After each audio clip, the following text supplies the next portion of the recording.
Hello, everybody. My name is Maurice Button. I'm the CEO of City and Financial Global, and it's my great pleasure to be interviewing today John Flint, who's the CEO of the UK Infrastructure Bank. John is kindly speaking at the summit that we're organising on the 6th of July in London, the 18th Annual UK Sustainable Infrastructure Summit. John, good morning. Good morning.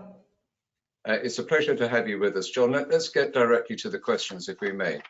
The first question is, what are the UK Infrastructure Bank's key investment priorities in sustainable infrastructure, and which sectors, and I suppose technologies as well, are of most interest to you?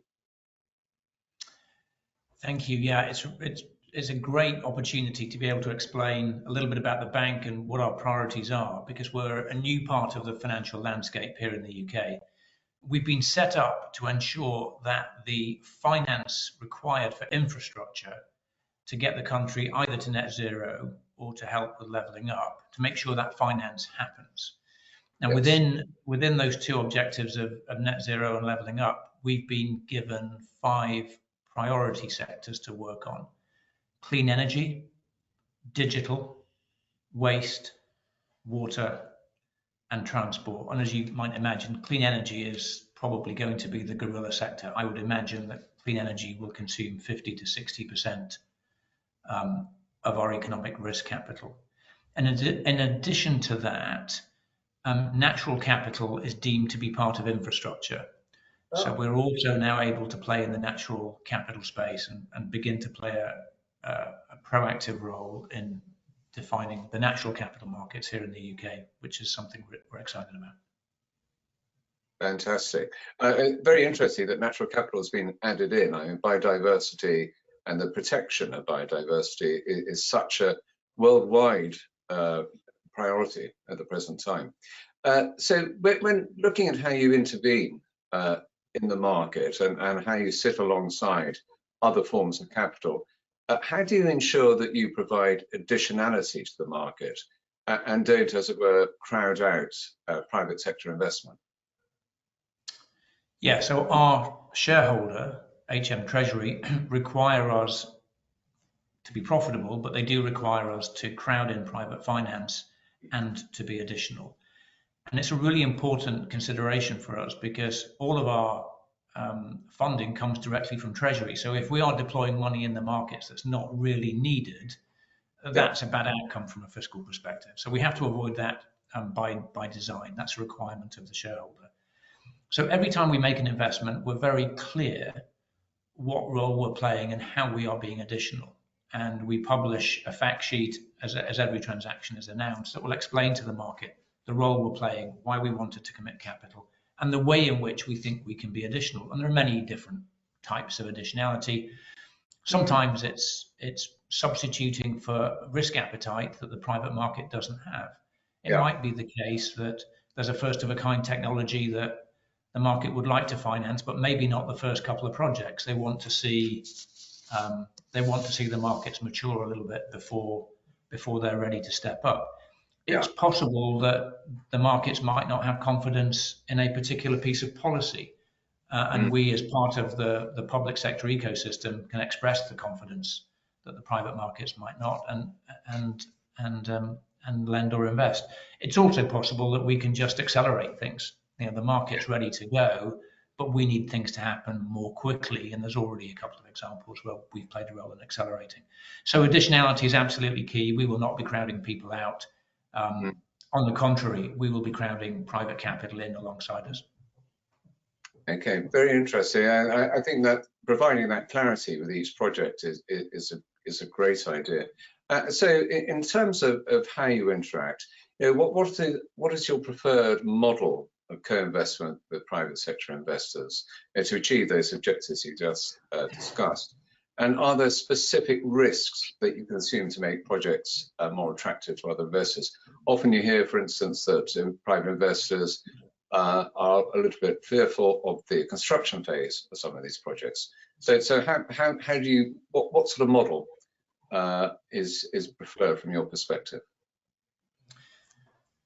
I don't think I would want to articulate a preferred model at this stage. I mean, the way that we approach the market, we've got a very clear mandate, we've got sector priorities, Yeah. we've got a set of, I mean, this country has the benefit of quite a clear net zero strategy and a strategy for leveling up.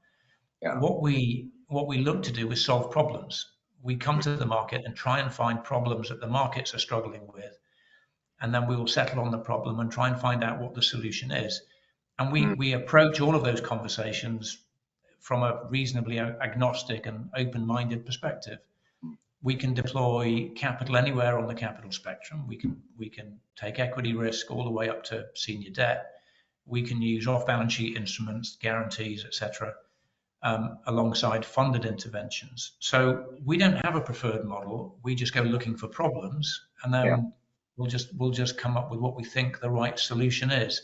Now I think we've now announced 17 transactions. So we're starting to show the market the types of things that we might do, but it's still very early days for the bank. So I would say we've shown probably 30% of our capacity and capabilities. There's still an awful lot more to build.